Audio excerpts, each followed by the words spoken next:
Assalamualaikum warahmatullahi ta'ala wabarakatuh. Alhamdulillahi rabbil alamin.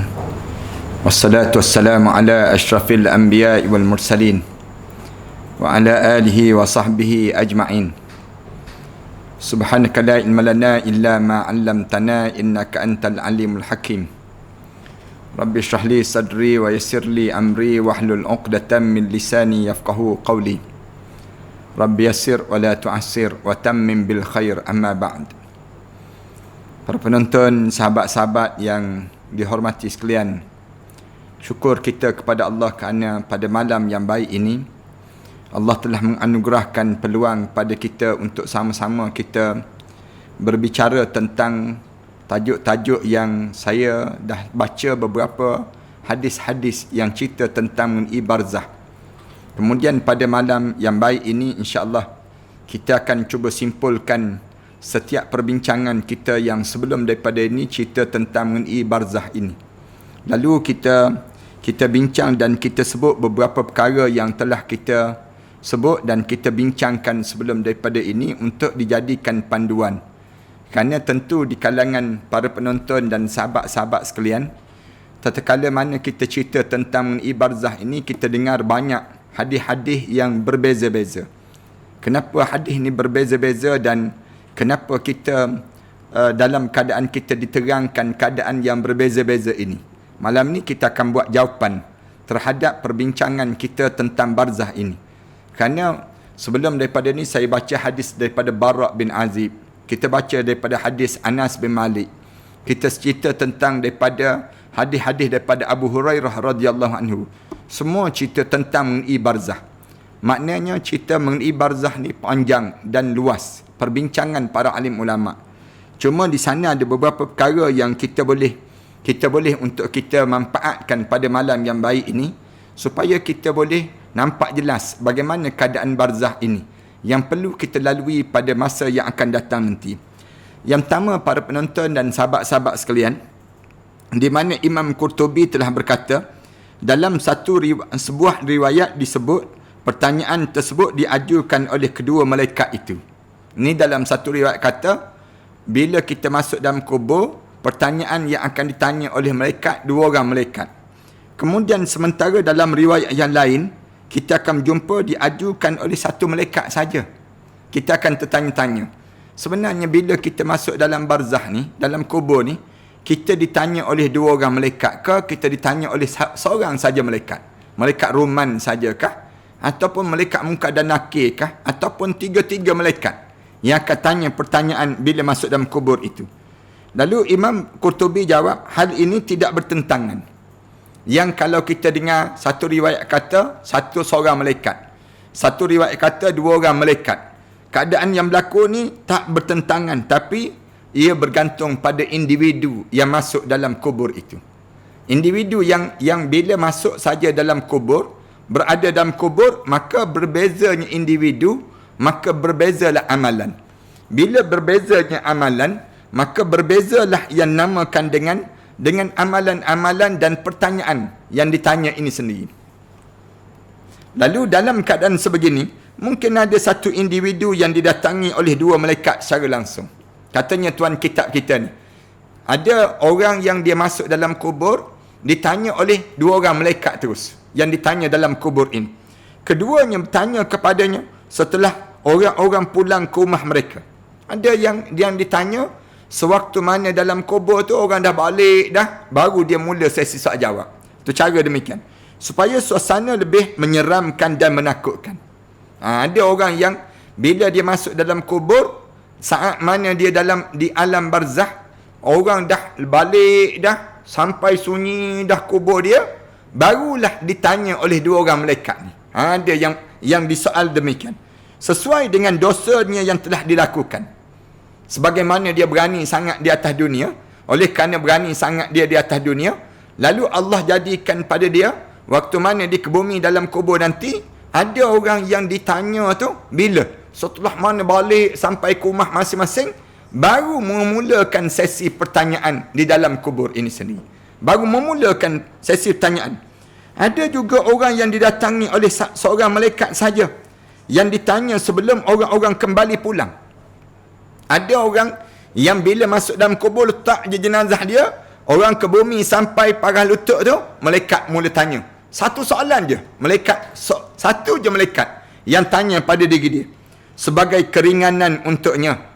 Supaya dia ni jadi ringan untuk dia. Mudah-mudahan kita lah. Allah waktu mana masuk dalam kubur, malaikat tanya terus. Bila malaikat tanya, seorang malaikat tanya ni, lalu dalam keadaan sedemikian rupa, kita pun malaikat tanya orang tengah selesai ni.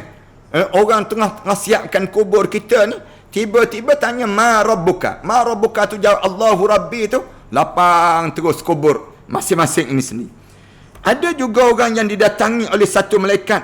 Ia mengajukan pertanyaan yang ringan dan lebih sedikit lagi kerana amal soleh yang dikerjakan. Allahu Akbar. Ada orang yang ditanya oleh malaikat kerana apa dia? Amal soleh yang dikerjakan tadi. Amal soleh yang dikerjakan tu ditanya bagaimana? Tanya satu soalan dia tanya. Bila tanya satu soalan, lapang terus kubur dia. Ada cara pada kita waktu mana kita hidup atas dunia ni. Lebih lanjut, Al-Qurtubi mengatakan, mungkin juga seorang didatangi oleh dua malaikat. Ada orang yang dalam kubur didatangi dua orang malaikat, tetapi yang mengajukan pertanyaan hanya satu saja malaikat. Satu lagi berdiri je senyap je tengok. Seorang je yang tanya soalan. Meskipun keduanya sama-sama hadir. Walaupun kedua-dua tu diri di tepi kita dalam keadaan untuk bertanya suasana dalam kubur ini. Demikianlah makna yang mungkin dikandungi dalam riwayat yang lain yang hanya menyebut satu malaikat. Yang terakhir inilah yang menurut aku lebih tepat. Katanya Imam Qurtubi rahimahullah, dia kata, yang terakhir ni aku rasa yang ni lebih tepat. Di mana berdiri dua orang malaikat, yang berdiri dua orang malaikat, seorang yang tanya. Yang seorang lagi tak bertanya soalan. Kan ada, bila para hadirin sekalian dengar siri-siri kuliah kita sebelum daripada ni, kita dapati bahawa ada hadis yang cerita dua orang malaikat. Ada hadis yang cerita satu je malaikat. Jadi kita akan keliru. Kita kata, yang mana satu ni? Dalam kubur nanti, bila kita masuk dalam kubur, mana satu yang akan terjadi? Lalu Imam Qurtubi sebut, dia kata, bergantung pada amalan kamu di dunia. Bergantung pada amalan kita di dunia. Kalaulah amalan kita ni amalan yang kita berani sangat buat maksiat di atas dunia, berani lawan syariat Allah, berani Allah buat menyeramkan pada seorang.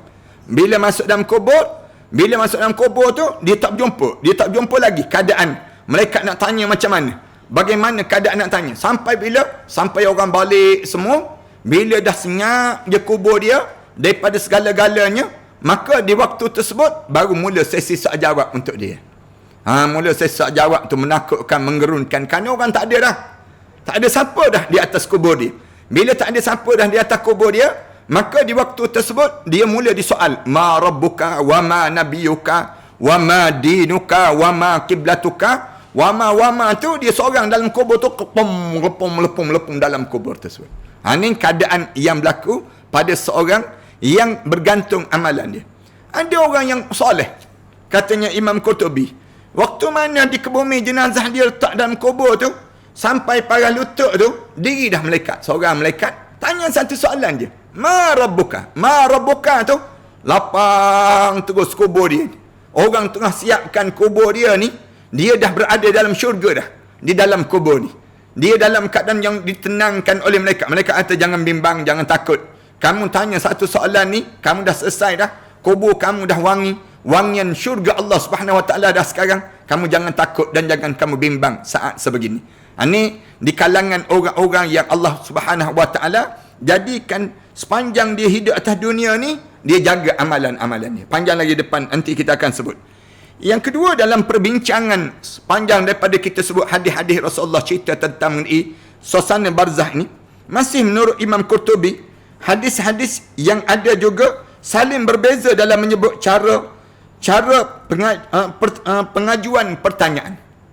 Dan kalau kita dengar sebelum daripada ni hadis-hadis cerita tentang cara teknik malaikat bertanya dan pemberian jawapan. Kadang-kadang malaikat tanya, ma rabbuka wa ma dinuka wa ma kiblatuka. Kadang-kadang malaikat tanya terus, man hadzal rajul? Siapa lelaki ini? Kemudian kita dapati dalam hadis Rasulullah sallallahu alaihi wasallam ada jawab, Allahu Rabbi Muhammad Nabi. Tapi ada yang jawab. Dia kata, hadza Abdullah, hadza Nabiullah. Ni hamba Allah dan seterusnya, dia ni Rasulullah, Nabi Allah Subhanahu Wa Taala. Jawapan tersebut kadang-kadang ditanya soalan berbeza, kemudian dijawab dengan jawapan yang berbeza, tapi dalam keadaan yang dijawab dalam keadaan yang berbeza-beza jawapan. Kenapa jadi demikian? Sama juga, ia juga bergantung pada setiap individunya. Bergantung pada individu di atas dunia. Di antara mereka ada yang ditanya mengenai sebahagian daripada bahagian akidah saja. Ada di kalangan mereka ditanya tentang akidah saja. Dalam kubur ni tanya pada dia, kamu percaya tak dengan liberal? Kamu percaya tak dengan sekular? Kamu percaya tak dengan komunis? Kamu percaya tak dengan LGBT? Kamu percaya tak dengan Islam? Mana kamu yakin dalam hidup kamu? Kamu percaya dalam hidup kamu bagaimana? Pada keyakinan hidup kamu. Ada yang tanya sebahagian daripada akidah. Sementara yang lain ditanya mengenai seluruh bahagian akidah.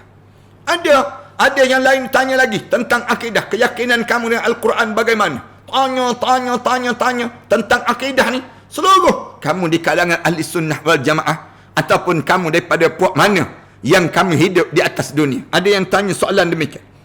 Memang mungkin ada riwayat yang menyebut secara ringkas saja, tetapi ada juga riwayat yang menyebut secara lengkap di pertanyaan-pertanyaan tentang keyakinan dalam kehidupan seorang mukmin itu sendiri. Mengenai hal ini, kata Imam Jalaluddin As-Suyuti, aku berpendapat bahawa riwayat yang kedua itulah yang lebih tepat dan juga benar. Pandangan yang kedua, kata pertanyaan soal akidah menyeluruh yang akan ditanya. Kerana perkara yang paling asas dalam hidup kita ni akidah. Tuan-tuan kena ingat demikian pada diri kita. Akidah jangan goyang. Sebagaimana asas bangunan, naik tegak bangunan tinggi ni, kenapa dia? Kat bawah dia, foundation dia tu kuat. Demikian juga dalam hidup orang mukmin. Dalam hidup orang mukmin ni, perkara yang paling asas dalam hidup kita, benda yang perlu kita jaga sungguh, yang disebut dengan keyakinan kepada Allah. Akidah. Akidah ni maknanya satu simpulan yang mantap dalam jiwa kita. Mulut kita sentiasa sebut la ilaha illallah Muhammadur Rasulullah. Yang ni yang diajar dalam hidup kita, mengutamakan keyakinan dalam mentaati perintah Allah ni, keutamaan dalam kehidupan seorang. Akidah. Kalau ditanya pada saya, amal ilmu apa yang perlu dibelajar terlebih dahulu Ustaz? Ilmu akidah, keyakinan pada Allah. Baru datang ibadah. Lepas pada kita ada akidah, baru datang ibadah. Kalau tak ada akidah dalam hidup kita, orang kita akan orang kita ni akan dalam keadaan tenggelam timbul dalam keyakinan pada Allah Subhanahu Wa Taala. Islam dia nak ajar dalam hidup kita ni, di antara kitanya yang pertama akidah, yang kedua ibadah, yang ketiga barulah akhlak. Dia akan jadi demikian. Tapi saling kuat menguat di antara perkara demikian. Akidah kita maknanya keyakinan dalam jiwa kita. Yakin sungguh hidup ni hanyalah dengan Islam. Yakin sungguh dalam diri kita ni sampai peringkat wala tamutunna illa wa antum muslimun. Jangan kamu mati kecuali saat mana kamu mati, kamu benar-benar seorang muslim. Untuk cara demikian. Yang ni yang pertama di antara dalam hidup kita. Dan disebut mengenai hal ini, Imam Jalaluddin As-Suyuti disebut, aku berpendapat bahawa riwayat yang kedua itulah yang lebih tepat dan benar, kerana adanya kesamaan di antara majoriti hadis yang ada. Kebanyakan hadis-hadis cerita tentang mengenai bila masuk dalam kubur, pertanyaan mengenai yang dinamakan dengan akidah kepada Allah. Memang benar ada yang diambil sebahagian sahaja, khususnya pada riwayat Abu Daud yang bersumber daripada Anas bin Malik, mengatakan tidak ditanya suatu hal pun kepadanya setelah itu. Juga lafaz daripada Ibnu Mardawah yang menyebut dia tidak lagi ditanya tentang satu hal pun selain daripada itu, dan tidak ditanya mengenai berbagai hal selain hanya akidah sahaja. Bahkan secara lantang disebut dalam riwayat Al-Baihaqi melalui Ikrimah Ibn Abbas mengenai firman Allah, yusabbitullahu alladhina amanu, yusabbitullahu alladhina amanu. Allah tetapkan pendirian bagi orang-orang yang beriman. Maksudnya apa dia? Keyakinan kita hanyalah dalam hidup kita untuk Islam. Itu cara demikian. Yang pertama dalam kehidupan kita. Menurut orang itu ditanya tentang syahadah, kesaksian di dalam kuburnya setelah kematian seorang. Bila masuk dalam kubur, di antara yang tanya, macam mana kamu dengan asyhadu an la ilaha illallah wa asyhadu anna Muhammadar Rasulullah? Ditanya kepada Ikrimah Berupa apa pertanyaan itu? Dia menjawab, mereka ditanya mengenai keimanan kepada Muhammad dan juga mengenai masalah tauhid yang akan ditanya di dalam kubur ini. Saya sendiri sebut, bila masuk dalam kubur, ada orang tanya tentang soalan akidah, dia jawab soalan akidah, selesai. Ada orang yang jawab tentang soalan akidah, Allah sambung kepada ibadah pula. Kemudian sambung pula kepada akhlak. Maknanya, dia akan berkait dengan 3 perkara ni dalam diri kita nya. Bila kita masuk dalam kubur je, keadaan ini akan berlaku di kalangan kita. Kemudian Imam Jalaluddin As-Suyuti disebut lagi. Dia kata, telah disebut yang ketiga ni, telah disebut dalam satu riwayat bahawa dalam satu waktu di dalam kubur, seorang ditanya sampai berapa kali? Ditanya. Berapa kali? Katanya Imam Jalaluddin As-Suyuti ditanya sebanyak 3 kali. Ma rabbuka? Ma rabbuka kali yang pertama, diam, dia dengung. Dengung, tak dengung. Malaikat ulang lagi kali yang kedua. Ma rabbuka? Ma rabbuka kali yang kedua tu, senyap je dia. Kali yang 3 tanya, ma rabbuka? Kali yang 3, ma rabbuka tersebut, dia tak boleh jawab juga. Pong tu, 7 tala bumi masuk ke dalam. 7 tala bumi terus. Sampai ke neraka sijin berada dalam bumi di bawah, kepada kerak-kerak bumi di bawah ni, sampai ke neraka sijin terus. 3 kali. Sedangkan dalam riwayat yang lain tidak disebut jumlahnya. Ditanya soalan ni, ma rabbuka wa ma nabiyuka wa ma dinuka, ni berapa kali? Imam Jalaluddin As-Suyuti kata sebanyak 3 kali disebut demikian. Hal itu pun bergantung pada individu juga. Tengok pada orang juga, tak semua orang yang kena tanya soalan 3 kali. Sebagaimana riwayat yang telah dikemukakan oleh At-Tawus, yang diriwayatkan oleh Tawus, bahawa mereka diuji selama 7 hari. Pertanyaan malaikat tadi, ditanya. Selama mana dalam kubur ni? Tanyaan yang ditanya oleh malaikat ni, selama lebih kurang 7 hari baru berakhir, katanya Tawus. Allahu Akbar. Tanpa tidur, tanpa siang, tanpa malam, sentiasa berterusan. Dalam kubur ni kalau orang tanya, berapa lama kena tanya ustaz? Yang ditanya ni katanya Tawus, yang paling cepat selama 7 hari. 7 hari yang paling cepat lah ditanya demikian. Ada yang riwayat kata tak. Ada yang paling cepat, satu soalan tak sampai 2 minit.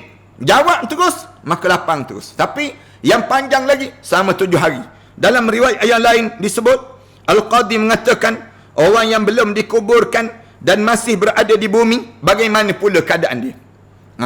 Pada orang yang belum dikubur, jenazah atas bumi lagi, bagaimana keadaan pada orang tersebut? Masih tetap ditanya dan diazab oleh Allah, tetapi Allah menutup pandangan manusia daripada peristiwa tersebut. Allahu Akbar. Mayat tu, ada orang kata kalau begitu jangan masuk dalam kubur lah ustaz. Kita letak jenazah tu atas kubur, atas bumi. Jangan kita kembumikan jenazah ni. Maka dia kena azab ke tak kena azab? Tetap diazab. Tetapi Allah tutup hijab mata manusia, tak nampak bagaimana dia sedang diazab oleh Allah, walaupun jenazah itu berada di atas muka bumi. Sebagaimana dia menutup penglihatan mereka daripada para malaikat dan juga syaitan. Kata-kata, takkan tak nampak ustaz? Kita tanya balik, kamu nampak ke malaikat? Kamu nampak ke syaitan? Kamu tak nampak malaikat? Kamu tak nampak syaitan? Sedemikianlah kamu tak nampaknya azab kubur yang sedang berlaku kepada jenazah. Walaupun tak turun dalam muka bumi, dia sedang diazab di atas dunia ini lagi. Allahu Akbar. Sebahagian mereka mengatakan, kehidupan dikembalikan kepada orang yang tidak dikuburkan. Ada orang yang jenazah dia tak dikuburkan, sangkut atas pokok misal contoh. Jenazah dia tu tidak berada dalam muka bumi, tak berada dalam bumi. Macam mana keadaan dia? Kehidupan dia dikembalikan balik, roh dia dikembalikan. Waktu mana dalam keadaan begitu, tetapi kita tidak mengetahuinya. Imam Jalaluddin As-Suyuti sebut, kita tak tahu. Sebagaimana kita mengira bahawa orang pensan itu sudah meninggal. Sebagaimana kita tengok, kadang-kadang orang yang pensan terbaring, dah meninggal, disempitkan juga baginya udara ini, sebagaimana disempitkan kuburannya. Dirasakan sempit. Udara yang dia atas dunia ni, dia akan menghimpit jasad dia. Menghimpit jasad dia tu, dia rasa lebih dahsyat ataupun dahsyatnya dalam kubur itu sendiri. Kan ada orang kata, ustaz, kalaulah kita ni ada azab kubur, kita tak payah ke bumi lah jenazah dalam kubur. Kita ke bumi, kita letak jenazah ni atas bumi. Tak payah masuk dalam tanah. Kita sebut demikian. Nanti kalau masuk dalam tanah nanti kan kena azab pula. Kita sebut demikian. Tak. Kita sebut. Walaupun dia tak masuk, kamu tak nampak, tapi Allah sudah mula mengazabkan dia sehingga kan mata kamu tak nampak. Tapi diazab dengan apa dia? Udara. Sebagaimana kita tengok vacuum yang memadatkan barang-barang kan dalam plastik tu. Ada yang sekarang ni letak je barang-barang dalam plastik, kemudian divacuumkan dia. Sempit dia. Disempit, dia akan rasa lebih dahsyat daripada itu. Waktu mana dia berada atas dunia, walaupun jenazah dia tidak dikebumikan, dia akan merasa saat-saat himpitan kubur, azab kubur, walaupun dia tidak dikebumikan jenazah dia di dalam kubur itu. Jemaah-jemaah saya boleh fahamkan bagaimana keadaan yang berlaku ini. Ini keadaan pada seorang. Sebagaimana dia menutup penglihatan tadi, disempitkan juga baginya udara ini. Sebagaimana disempitkan kuburan dia. Maknanya, dia udara tu menghimpit pada jenazah tersebut. Hal ini sama sekali tidak diingkari oleh orang yang hatinya diseliputi dengan iman. Kalau kita beriman, kita tak ingkar. Kita tahu, ya betul, yang ni keadaan ini akan berlaku pada seorang. Demikian juga dengan orang yang anggota tubuhnya terpotong-potong. Ada orang yang jenazah dia tu dikerat. Bila dikerat, jenazah dia ni macam mana? Dan bercerai-berai. Jenazah dia ni dijauhkan di antara tangan dia, kaki dia, kepala dia, macam kena kerat 16 tu misal contohnya. Dia asing-asingkan dia. Ada azab kubur ke tak ada azab kubur orang macam ni? Dia akan merasai sesungguhnya Allah menciptakan kehidupan bagi sebahagian atau seluruh anggota tubuh badan itu, lalu diajukan pertanyaan kepadanya.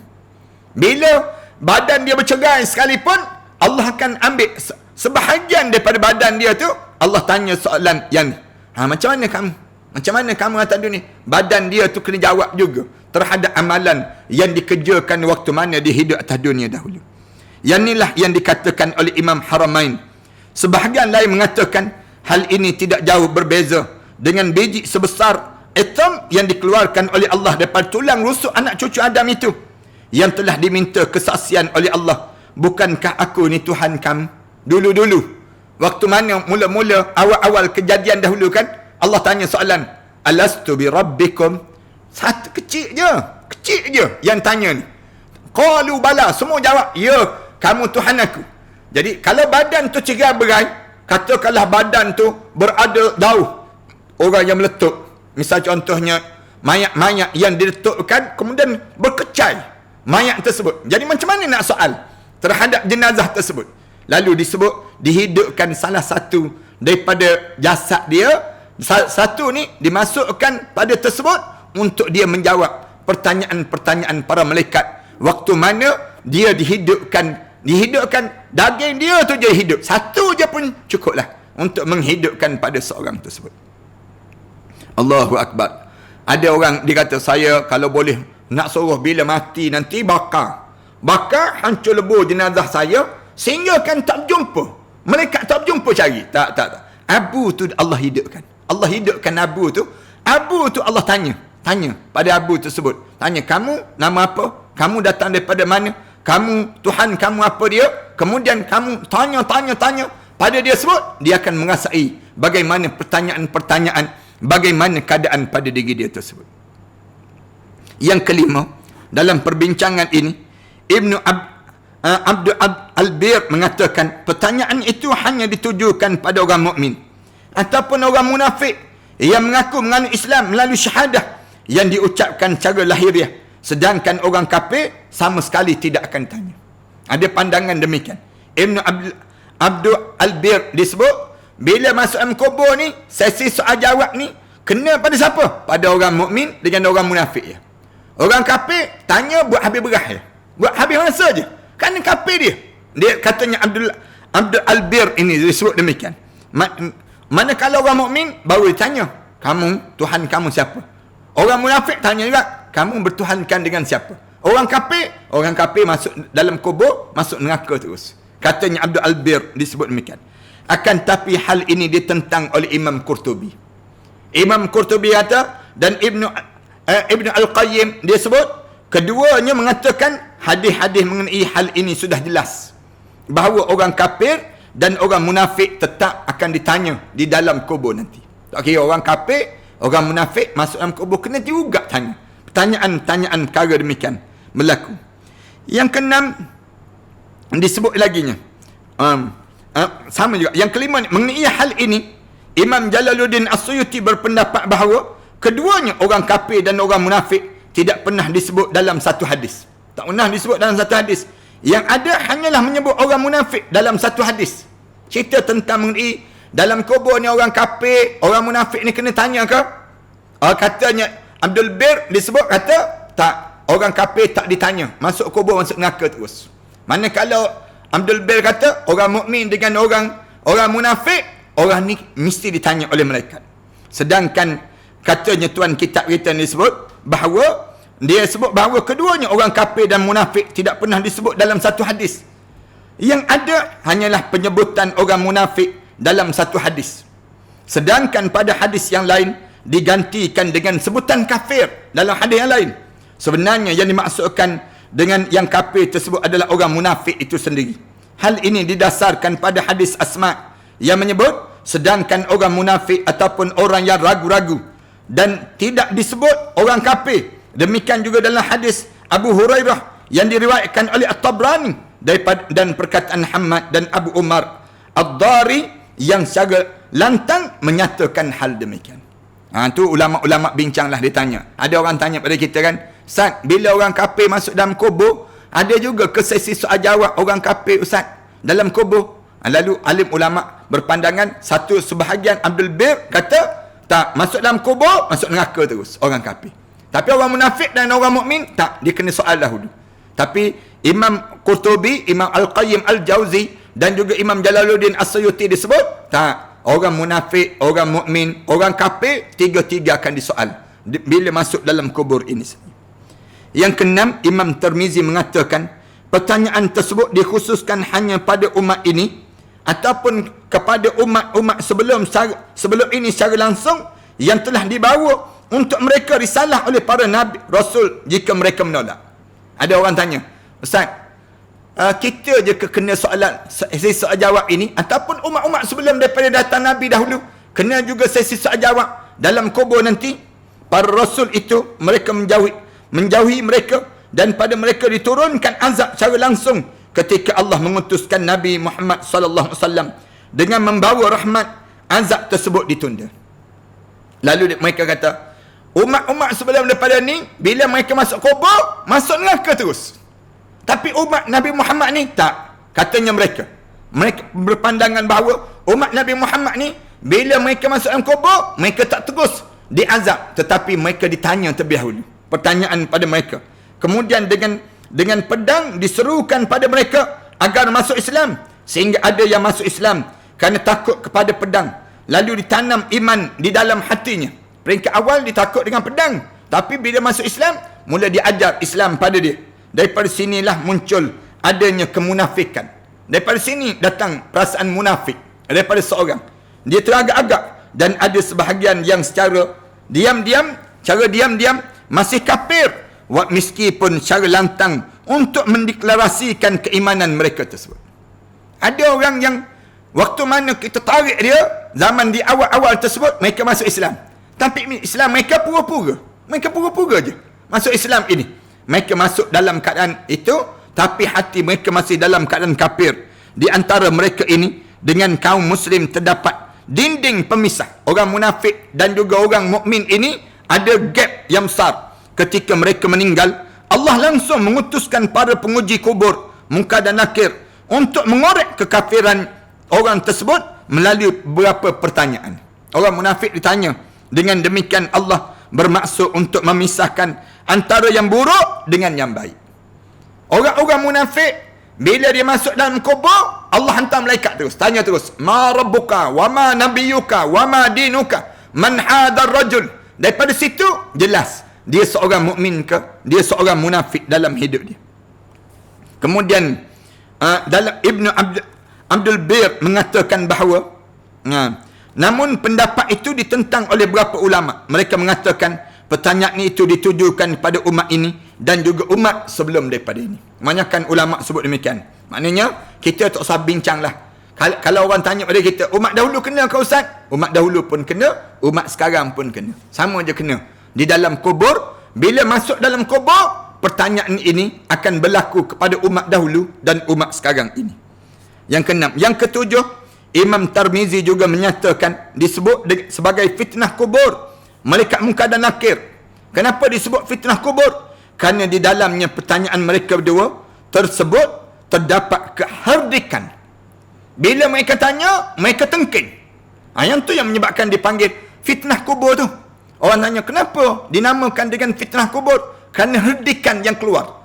Bila mereka tanya soalan, ma rabbuka tu, mereka tengking. Ma rabbuka. Mereka tanya demikian.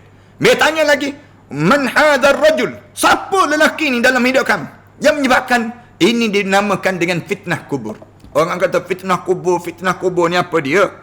Fitnah kubur ni maknanya, kalau kita sebut fitnah kubur ni, satu benda yang kamu kena lalui ketakutan bila saat mana kamu ditanya oleh malaikat Munkar dan Nakir tersebut. Kita kan kalau kita kena herdik pada polis, tengok polis herdik, balik katanya polis. Lari lintang pukang, balik terus kita. Kena tengking begitu kan. Ada setengah-setengah orang kena tengking pada isteri dia, balik katanya. Isteri dia sebut balik tu, tengking tu, kecuk je teguh hati dia, balik terus. Ada yang jenis demikian. Yang jenis dia tidak ada kekuatan pada diri dia. Ada kena tengking pada ayah dia. Ayah dia tengking dia. Kamu jangan buat macam ni. Buat macam ni tu menggeletar, ketar tangan dia. Kena herdik, dia panggil demikian. Ada demikian juga dalam kubur. Dalam kubur ditengking oleh malaikat ini, sedangkan disebut Munkar dan juga Nakir kerana akhlak mereka tidak menyerupai penciptaan manusia. Kalau orang tanya, kenapa nama dia Munkar dan Nakir? Kerana perangai dia tak perangai manusia. Tak ada perangai manusia. Malaikat dan juga haiwan, penciptaan kedua tidak ada yang menyerupai Allah menciptakan keduanya sebagai penghormatan, peneguhan dan pembuka mata bagi orang yang beriman.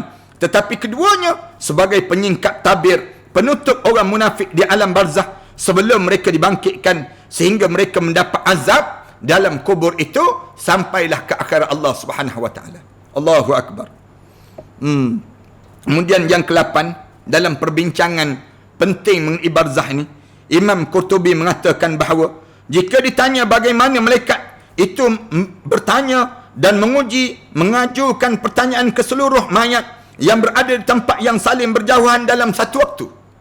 Ada orang tanya, Ustaz, COVID yang mati ni kan ramai.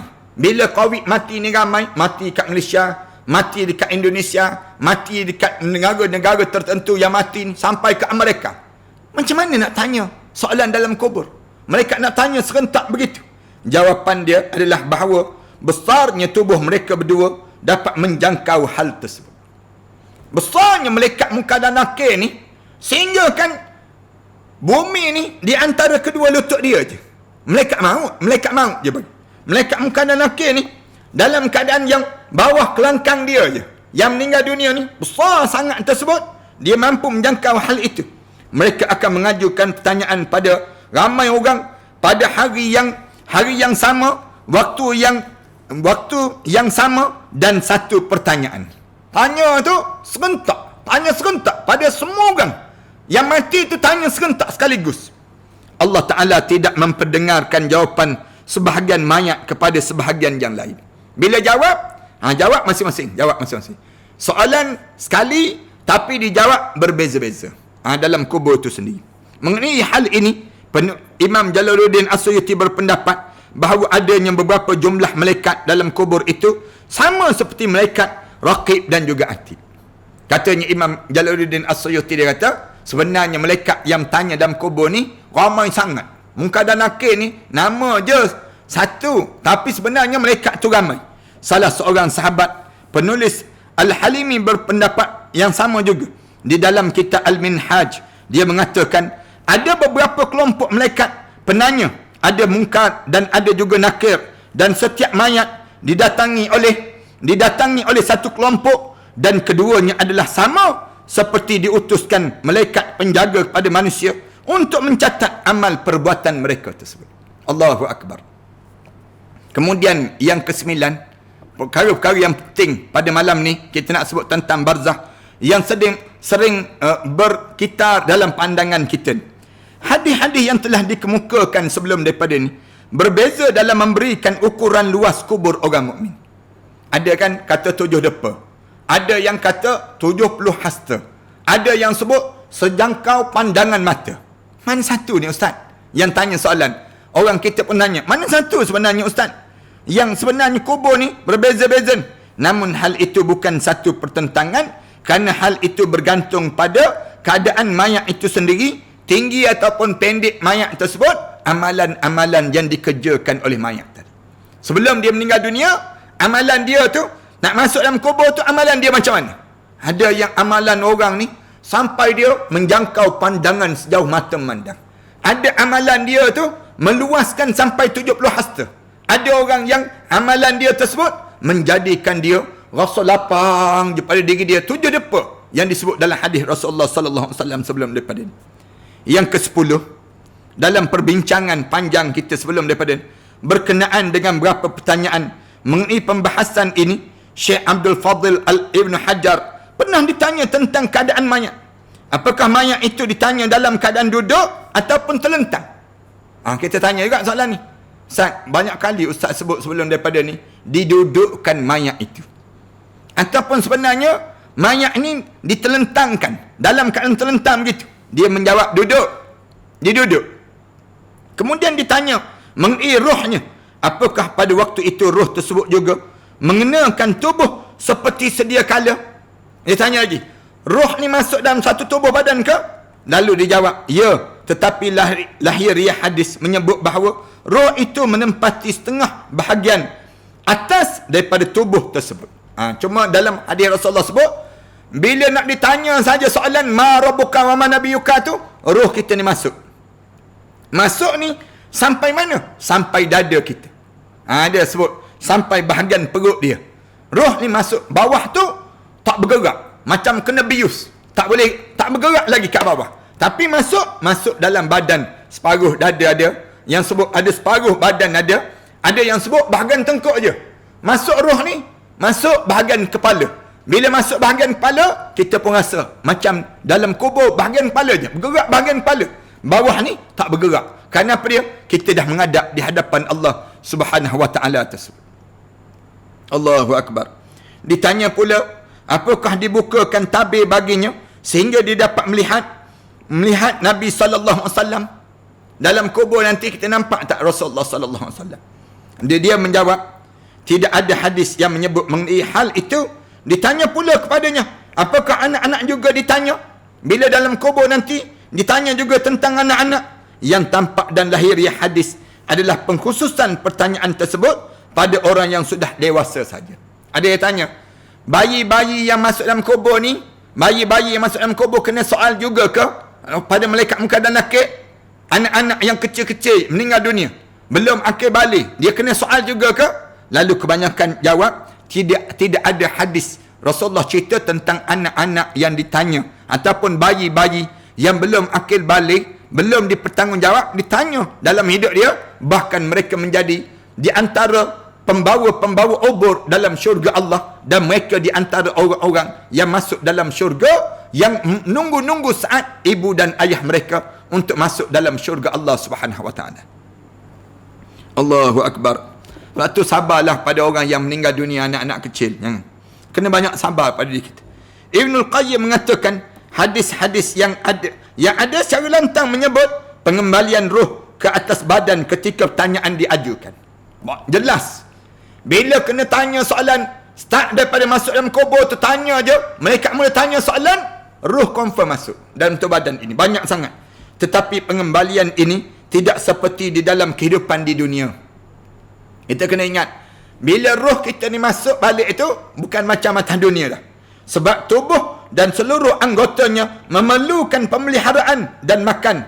Tetapi roh memberikan kehidupan lain yang ditujukan untuk menghadapi ujian dan pertanyaan saja. Maknanya, bahagian kepala je masuk. Bahagian kepala je masuk. Sebagaimana layaknya kehidupan orang yang sedang tidur. Dia hidup tetapi tidak sedar. Kerana tidur Yang berlaku pada diri dia itu sebenarnya menyerupai kematian orang yang tidur dan tidak mempunyai kehidupan yang sempurna. Gambaran orang tidur, cuba tengok macam mana. Demikianlah hal ketika mana roh itu dikembalikan pada satu mayat, yang mana kehidupan itu juga tidak sempurna. Bila kita kata nanti hidup balik dalam kubur nanti ustaz, dalam kubur nanti, tak, dia hidup tak sempurna, hidup bahagian kepala je, bahagian bawah ni tak hidup-hidup dah pada diri dia, kerana wujudnya yang disebut dengan wujudnya tetap mati. Tidak ada dalil dalam hadis yang menunjukkan bahawa jasad itu berdiri sendiri tanpa roh, sementara roh itu tetap melekat pada badannya pada saat diuji di dalam kubur, meskipun badan dan tercerai-berai dan terpotong-potong pada diri dia sebut. Yang ke-11, yang penting juga kita nak sebut pada malam yang baik ini, yang ke-11-nya dalam kitab Rawadul Rayahin karangan Al-Yafi, Syabi' Al-Balakhi mengatakan, kami pernah memohon 5 perkara dan mendapatkan 5 perkara dalam keadaan 5 perkara yang lain juga. Kami pernah meminta 5 perkara dan kami dapati 5 perkara ini berada pada 5 perkara yang lain. Katanya disebut demikian. Kami memohon dijauhi daripada perbuatan dosa. Kami minta dengan Allah supaya jauhkan kami, jangan buat dosa.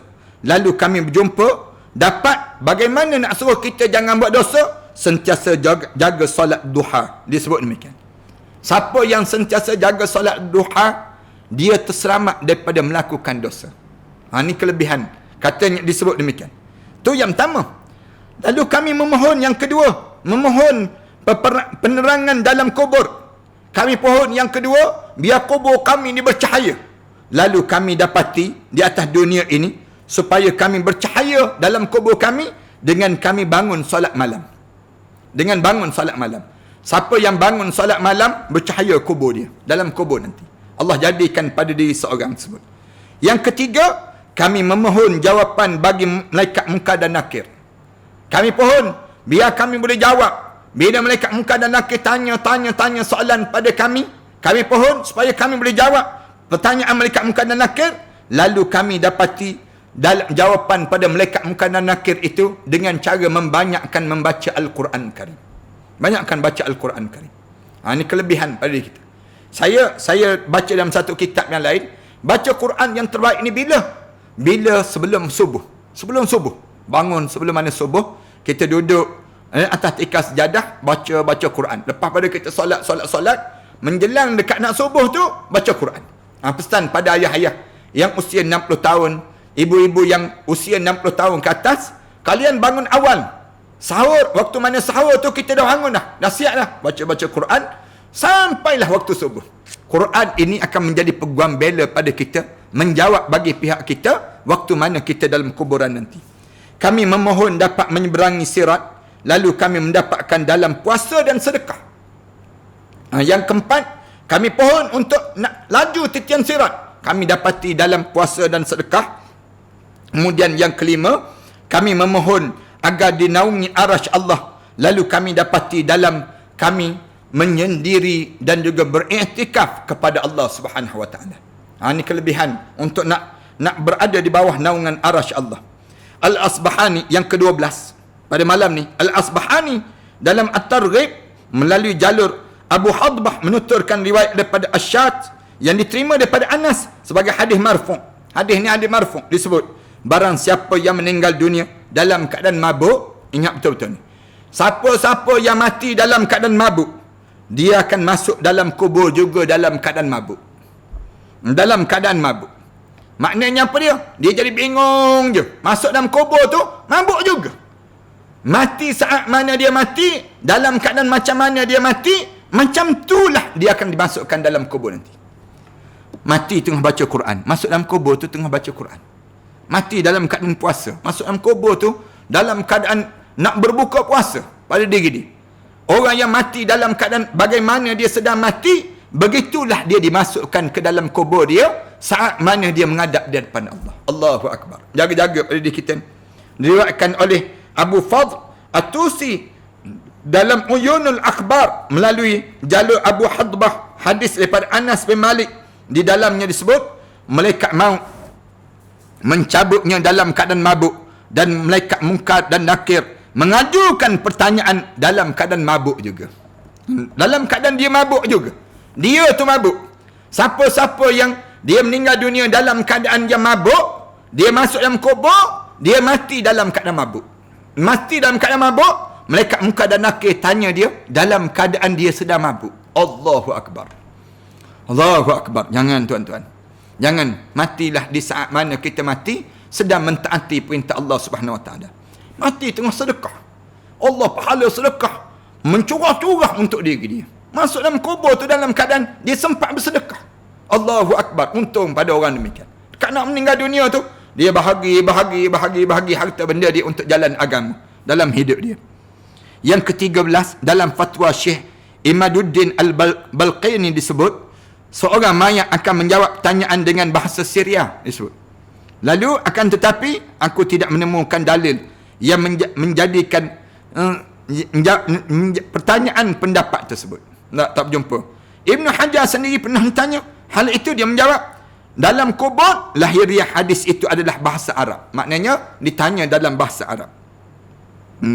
Yang ke-14, seorang ulama penganut mazhab Hanafi Al-Bazzari dalam fatwa dia mengatakan seorang mayat akan tetap ditanya meskipun dia meninggal dimakan binatang buas.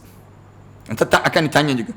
Tanyaan malaikat itu diajukan di dalam perut binatang itu. Sementara jika dia ditempatkan dalam peti untuk dipindahkan daripada satu tempat ke tempat lain, dia tidak akan ditanya selama dia belum dikuburkan. Ini pandangan yang demikian. Mudah-mudahan ilmu yang kita belajar pada malam ini, dia akan membawa kebaikan pada kita untuk memahami barzah itu bagaimana, keadaannya bagaimana. Mudah-mudahan Allah rahmati kita, dan insya-Allah kita akan mula berbicara tentang orang-orang yang tidak ditanya di dalam kubur. Orang-orang yang tidak disoal di dalam kubur, insya-Allah dalam siri-siri yang kita sedang bincangkan ini. Terima kasih di atas kesempatan yang baik ini. Moga-moga Allah jadikan kebaikan berterusan untuk diri kita. Auzubillahi minasyaitanirrajim. Bismillahirrahmanirrahim. Alhamdulillahirabbil alamin. Wassalatu wassalamu ala asyrafil anbiya'i wal mursalin wa ala alihi wa sahbihi ajma'in. ربنا افتح بيننا وبين قومنا بالحق وأنت خير الفاتحين. ربنا ظلمنا أنفسنا وإن لم تغفر لنا وترحمنا لنكون من الخاسرين. ربنا وتب علينا إنك أنت التواب الرحيم. ربنا آتنا في الدنيا حسنة وفي الآخرة حسنة وقنا عذاب النار والحمد لله رب العالمين.